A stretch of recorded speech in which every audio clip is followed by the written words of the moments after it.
Assalamualaikum warahmatullahi wabarakatuh. Kalau kamu lagi cari HP 2-3 juta, mungkin HP yang satu ini cocok buat kamu. Ini adalah Infinix Note 12, produk terbaru dari Infinix yang dijual dengan harga 2,8 juta untuk kapasitas 8/128 GB dan 3 juta untuk kapasitas 8/256 GB. Di video kali ini aku mau sharing ke kalian pengalaman selama kurang lebih 2 minggu menggunakan HP ini untuk kebutuhan sehari-hari. Kira-kira memuaskan atau tidak? Langsung saja kita mulai videonya. Untuk urusan desain, jujur saya suka dengan tampilan HP ini. Terlihat mewah serta nyaman saat digenggam karena ketebalan bodinya tidak sampai 8 mm, jadi terasa kompak di tangan. Untuk letak sensor sidik jarinya sudah ada di bagian samping, jari satu dengan tombol power, yang mana ini sangat mudah dijangkau. Lalu untuk urusan audio, Infinix Note 12 sudah dibekali dengan dual speaker output, yang terletak di bagian bawah dan atas, jari satu dengan speaker telepon. Otomatis suara yang dihasilkan bakal lebih keras dan mampu memberikan experience yang lebih saat digunakan untuk menikmati konten media atau main game. Lalu untuk tampilan depannya di sini memang agak sedikit disayangkan karena masih menggunakan konsep layar jadul water drop screen.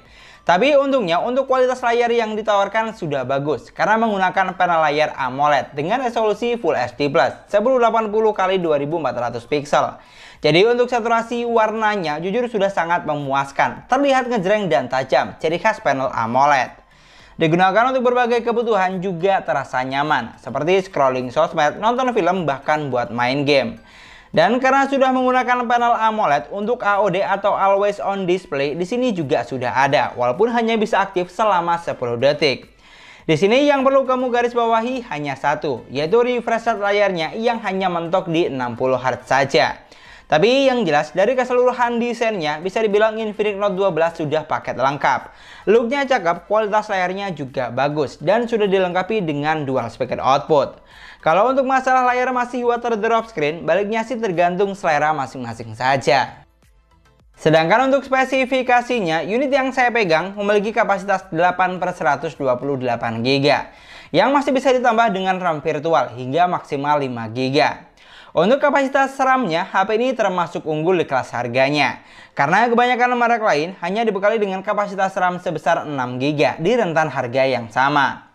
Lalu untuk dapur pacunya dibekali dengan chipset MediaTek Helio G96 octa-core 2,0 GHz yang beraplikasi 12 nanometer. Untuk harga 2 jutaan, chipsetnya ini tergolong powerful karena mampu menghasilkan skor yang tinggi saat pengujian. Untuk skor Geekbench-nya menghasilkan angka 503 untuk single core-nya dan 1746 untuk angka multi-core-nya. Sedangkan untuk AnTuTu Benchmark tembus di angka 331 ribuan. Dengan skor CPU di angka 96 ribuan dan skor GPU di angka 80 ribuan. Sudah cukup menggiurkan pastinya untuk kelas harga 2 jutaan. Dan kalau dari apa yang saya rasakan, HP ini sudah cukup bisa diandalkan untuk digunakan berbagai kebutuhan. Mulai dari yang ringan sampai yang berat sekalipun. Digunakan buat main Mobile Legends sudah mampu menjalankan game dengan baik dan lancar di setting grafik high dan frame rate hingga high. Di sini untuk gameplaynya sudah cukup playable, baik salah satu lawan satu atau lagi war rame-rame. Apalagi untuk grafiknya juga sudah terlihat bagus, jadi makin tambah betah untuk berlama-lama. Dan buat kamu yang butuh game turbo atau mode game, di sini juga sudah ada. Jadi saat game sedang berlangsung bisa blokir notifikasi tidak penting atau sesekali sambil balas chat dari Ayang. Lalu digunakan buat main PUBG Mobile, HP ini juga sudah mampu menjalankan game dengan baik. Dan untuk setting grafiknya ada di Smooth Ultra dan bisa mentok sampai SD High. Di sini untuk gameplaynya sebenarnya sudah cukup memuaskan. Grafiknya bagus, performanya juga lancar. Namun ada sedikit yang harus disayangkan, yaitu sensor giroskopnya terasa delay atau kurang responsif. Sama satu lagi, untuk respons sentuh layarnya juga berasa kurang sat-set. Jadi buat para player PUBG, kamu harus perhatikan hal ini, karena bakal butuh waktu untuk penyesuaian. Tapi kalau kamu mainnya game yang tidak perlu giroskop, abaikan saja poin ini. Karena yang jelas performa dari Infinix Note 12 sudah bisa diandalkan untuk digunakan berbagai kebutuhan. Oh iya, untuk performa gaming lebih lengkapnya, kamu bisa banget cek ke channel tetangga. Karena di sini saya sharing apa yang saya temukan dan rasakan saat pengujian. Geser ke bagian baterainya, HP ini sudah dibekali dengan baterai sebesar 5000 mAh. Dengan kecepatan isi daya sudah fast charging hingga 33 watt. Dimana untuk isi daya sampai full 100% tidak membutuhkan waktu yang lama. Charging selama 15 menit sudah terisi 25%. Charging selama 30 menit terisi 49%. Dan ternyata di sini hanya butuh waktu sekitar 1 jam 37 menit untuk isi daya dari 3 sampai 100% dengan kondisi data off. Sudah sangat memuaskan pastinya. Bisa dibilang cocok buat kamu yang tidak mau nunggu lama saat HP kita sedang isi daya. Lalu untuk daya tahannya, di sini saya gunakan buat nonton YouTube selama 39 menit dengan jaringan WiFi only, baterainya berkurang sekitar 5%. Main Mobile Legends selama 30 menit berkurang 9%. Dan buat main PUBG Mobile selama 32 menit berkurang 7%. Tidak bisa dibilang awet banget, soalnya saat pengujian saya menggunakan jaringan WiFi. Tapi yang jelas baterainya ini sudah bisa diandalkan untuk penggunaan selama seharian, tergantung pemakaian masing-masing saja. Lanjut untuk urusan sistem, Infinix Note 12 berjalan di Android 12 basis XOS 10.6.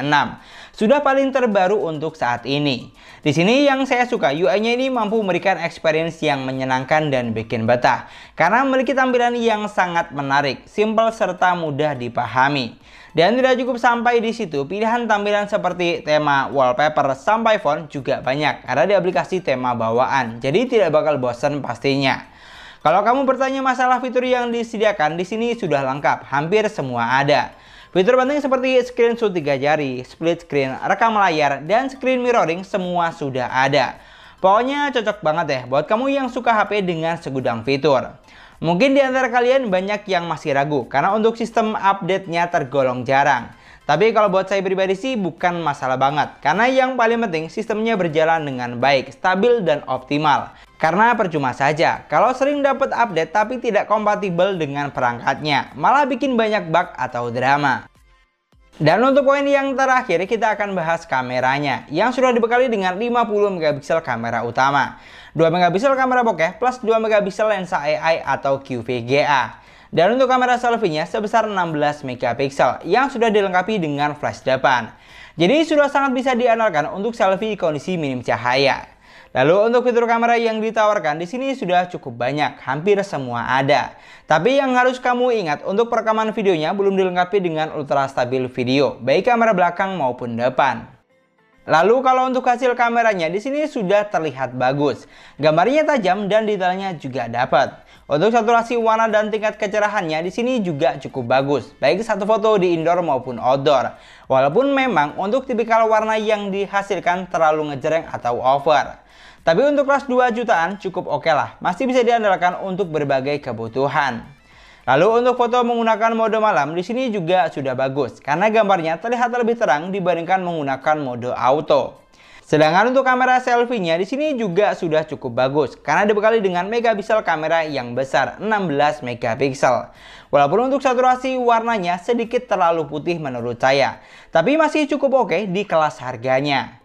Lalu saat digunakan untuk video call via WhatsApp, hasilnya kurang lebih seperti ini. Silahkan kamu bisa bantu nilai dan koreksi. Kira-kira cukup oke atau tidak?